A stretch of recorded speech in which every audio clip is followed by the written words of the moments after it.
Hello friends, welcome back to the my channel the educational overview. आइए हम बात करते हैं 11 सितंबर के करंट अफेयर की बात करते हैं, उसके बारे में कुछ डिटेल से जानते हैं।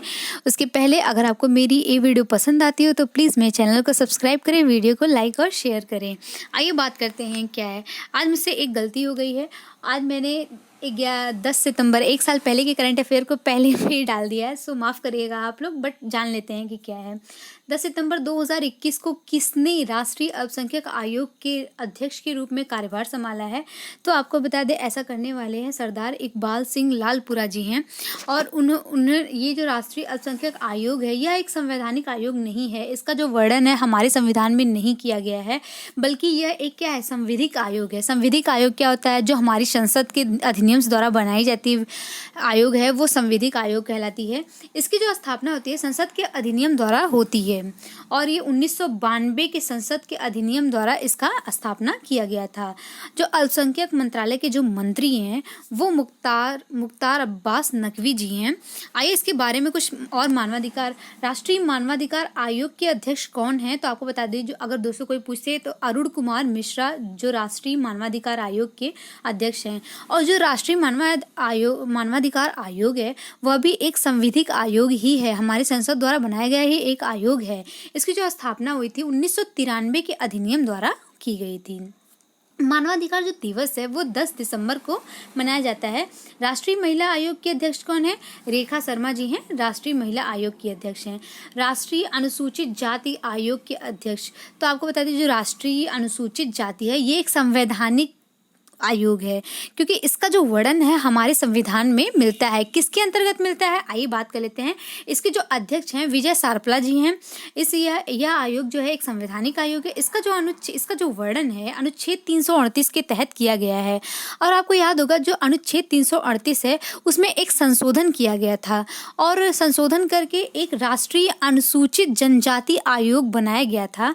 और इसका जो एक इससे अलग एक हट के 338 अनुच्छेद बना गया, जिसमें किसका वर्णन है? राष्ट्रीय अनुसूचित जनजाति आयोग का वर्णन है। और यह किस अमेंडमेंट एक्ट के तहत किया गया है? तो आपको बता दें, इसमें संविधान संशोधन का जो इस्तेमाल किया गया है 89 नंबर के संविधान संशोधन द्वारा यह राष्ट्रीय अनुसूचित जनजाति आयोग इसमें शामिल किया गया है एसटी कास्ट के लिए। आइए बात करते हैं नेक्स्ट है, जब प्रतिवर्ष विश्व आत्महत्या रोकथाम दिवस कब मनाया जाता है? तो आपको बता दें, ये जो मनाया जाता है वो 10 सितंबर को मनाया जाता है।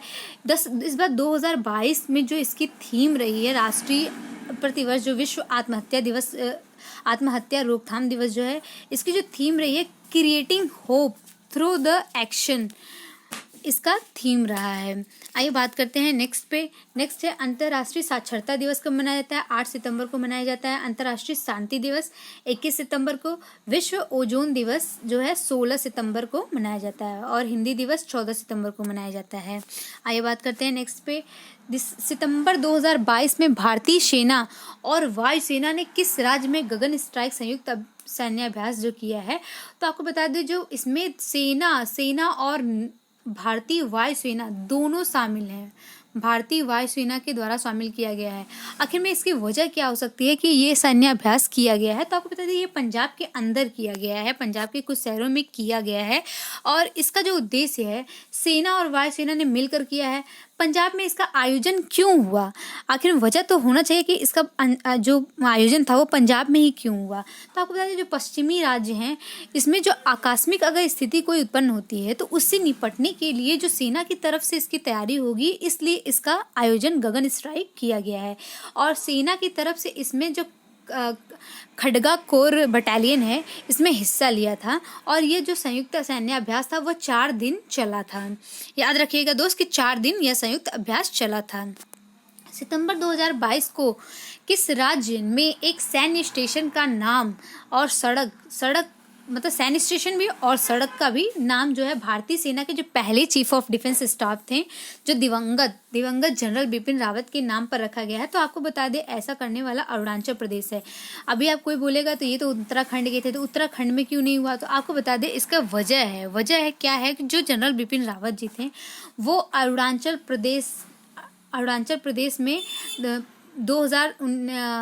1999 से 2000 के बीच में अरुणाचल प्रदेश में ये वहाँ के हेड की बूथ हेड के हेड थे। अरुणाचल प्रदेश में आपने सुना होगा भारत का जो पूर्वी सबसे पूर्वी स्थान है वो अरुणाचल प्रदेश के अंदर किबुथु में है और यहीं पे एक सैन्य स्टेशन किबुथु के अंदर ही एक सैन्य स्टेशन और रोड का नाम जो है वो हमारे जनरल बिपिन रावत के नाम पर रखा गया है, जो भारत के क्या थे, पहले चीफ ऑफ डिफेंस स्टाफ थे, जनरल बिपिन रावत थे। इनका जो जन्म स्थान है उत्तराखंड में देहरादून में हुआ था। बिपिन रावत जी जो थे गोरखा बटालियन के हिस्सा थे, गोरखा बटालियन इनकी हिस्सा थी और 1999 से 2000 तक अरुणाचल प्रदेश के किबुथु के हेड थे ये। इसीलिए इनके सम्मान में वहाँ के जो एक रोड है और सैन्य स्टेशन का नाम जनरल बिपिन रावत रखा गया है। इनका जो निधन हुआ है हाल ही में हो गया है, तमिलनाडु के अंदर हुआ है तथा 2022 में भारत का दूसरा सर्वश्रेष्ठ जो पुरस्कार है पद्म विभूषण से सम्मानित किया गया है। आइए बात करते हैं नेक्स्ट पे। नेक्स्ट क्या है, बोमडिला दर्रा कहाँ है। तो कोई पूछे अगर आपको बोमडिला दर्रा कहाँ है तो ये अरुणाचल प्रदेश के अंदर है। और मोलिंग राष्ट्रीय उद्यान और नामदफा राष्ट्रीय उद्यान बहुत इंपॉर्टेंट है। मोलिंग और नामदफा, स्पेशली नामदफा हर कॉम्पिटिटिव एग्जाम्स में पूछता है। ये जो मोलिंग और नामदफा राष्ट्रीय उद्यान है वो अरुणाचल प्रदेश के अंदर स्थित है। केसर ए हिंद किस राज्य की राजकीय तितली है। तो आपको बता दें हाल ही में केसर ए हिंद जो राजकीय तितली है उसको अरुणाचल प्रदेश को दिया गया है, राजकीय तितली का नाम दिया गया है। आइए बात करते हैं नेक्स्ट पे। नेक्स्ट है हाल ही में किसने मिस अर्थ इंडिया 2022 का खिताब जीता है। तो ऐसा करने वाली वंशिका परमार हैं। यह खिताब वंशिका परमार ने जीती है और ये कहाँ की रहने वाली है, हमीरपुर हिमाचल प्रदेश की यह रहने वाली हैं। आइए बात करते हैं नेक्स्ट पे। हाल ही में द फ्रेजर इंस्टीट्यूट द्वारा जारी विश्व आर्थिक स्वतंत्रता सूचकांक मतलब वर्ल्ड इकोनॉमिक फ्री इंडेक्स जो था 2022 में भारत का कौन सा स्थान रखा गया है। तो आपको बता दें ये 89 नंबर पे भारत है। जो इसका मतलब क्या है, ये इसके अंतर्गत क्या है, इसका उद्देश्य क्या है, आइए इसके बारे में जान लेते हैं।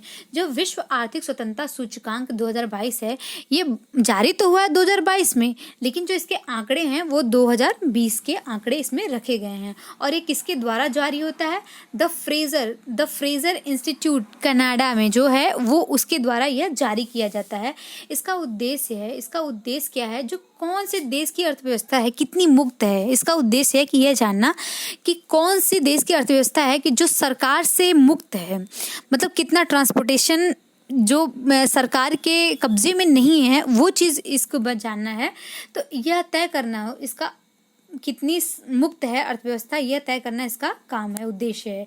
ये इसमें पहले स्थान पे जो आया है वो हांगकांग आया है और ये हांगकांग 2010 से फर्स्ट रैंक पे आ रहा है और ये सर्वाधिक फ्री अर्थव्यवस्था वाला कंट्री है हांगकांग। सबसे अंतिम स्थान जो 165 नंबर का स्थान है वो वेनेजुएला आया है और भारत की जो रैंक है इसमें 89 नंबर भारत की रैंक है।